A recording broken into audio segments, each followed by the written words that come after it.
Siapa yang tidak meneteskan air mata saat menyaksikan pengorbanan Tadashi Hamada di film Big Hero 6?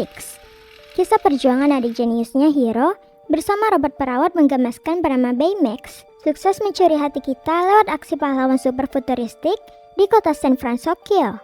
Namun, jika kita melihat lebih detail di balik abu sisa ledakan laboratorium dan teknologi mikrobot yang misterius, film ini menyimpan konspirasi gelap yang sangat mencengangkan. Bagaimana jika tragedi yang menimpa keluarga Hamada ini bukanlah kecelakaan biasa, melainkan sebuah eksperimen rahasia dan manipulasi waktu yang sengaja disembunyikan? Sebelum kita membongkar rahasia dari laboratorium San Francisco Tech ini, pastikan kalian sudah klik tombol subscribe dan aktifkan lonceng notifikasinya agar tidak ketinggalan pada teori gelap kartun kesayangan kita lainnya. 1. Tadashi belum mati dan menjadi penjahat utama. Kematian Tadashi di dalam kobaran api gedung pameran selalu dianggap sebagai pemicu utama alur cerita di film ini. Namun, sebuah teori populer yang bersandar pada versi komik asli Marvel menyebutkan bahwa Tadashi sebenarnya selamat dari ledakan tersebut. Di dalam komik, karakter yang menginspirasi Tadashi memiliki alter ego bernama Sunfire, seorang mutan berkekuatan api.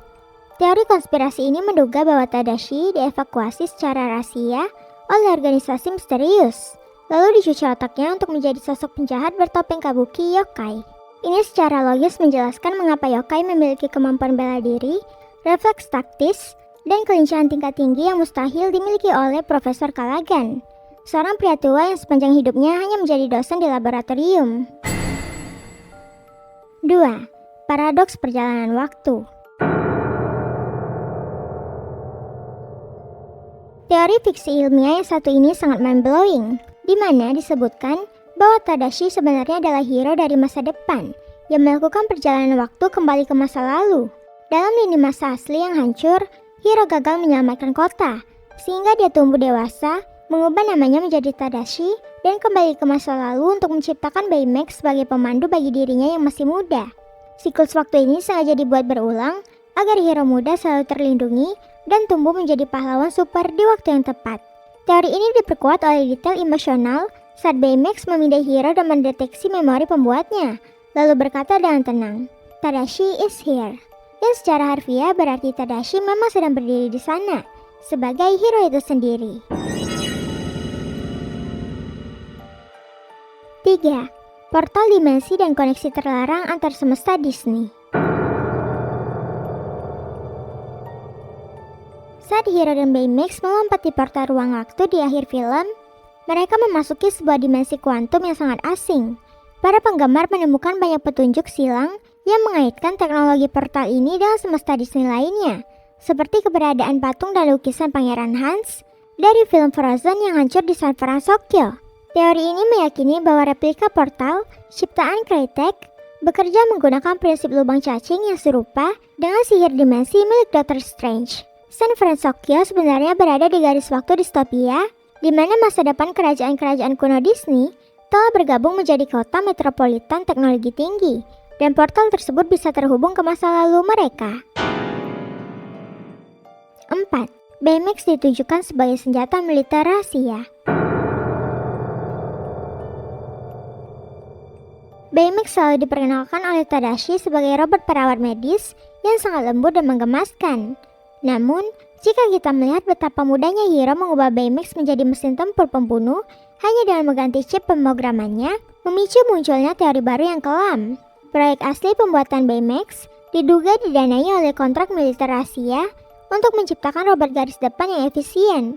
Bentuknya yang empuk seperti balon, sengaja didesain bukan untuk kenyamanan pasien, melainkan sebagai kamuflase taktis agar musuh tidak mencurigai bahwa di dalam tubuh final tersebut tersimpan struktur baja kuat yang siap dipasangi baju zira pemusnah massal. 5. Depresi berat Hiro dan Baymax sebagai manifestasi psikologis. Dari sudut pandang medis yang kelam, petualangan pahlawan super Big Hero 6 sebenarnya tidak pernah terjadi di dunia nyata. Teori psikologis menyebutkan bahwa setelah kematian tragis kakaknya, Hiro mengalami depresi klinis yang sangat berat dan mengurung diri di kamarnya. Karena tidak mampu memproses rasa kehilangan dan kesepian, otak jenius Hiro menciptakan halusinasi tingkat tinggi di mana Robert peninggalan kakaknya bisa berbicara dan menghiburnya. Teman-teman kuliah Tadashi yang mendadak ikut bergabung bersamanya hanyalah proyeksi dari orang-orang sekitar yang berusaha menghiburnya. Seluruh pertempuran melawan yokai adalah manifestasi pertempuran batin Hiro di dalam kepalanya sendiri untuk melawan rasa duka yang ingin menghancurkan jiwanya.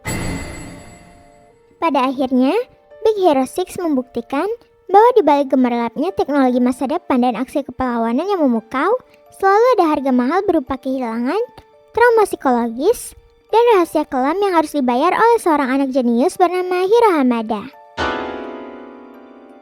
Bagaimana menurut kalian? Apakah kalian percaya kalau yokai bertopeng di film tersebut sebenarnya adalah Tadashi yang dicuci otaknya? Tulis analisis dan pendapat kalian di kolom komentar di bawah ya. Jangan lupa untuk berikan like jika kalian suka dan share video ini ke teman-teman kalian sesama penikmat teori animasi. Dan pastinya jangan lupa untuk klik subscribe channel ini agar tidak ketinggalan pembahasan misteri kartun kelam berikutnya. Sampai jumpa di beda teori selanjutnya.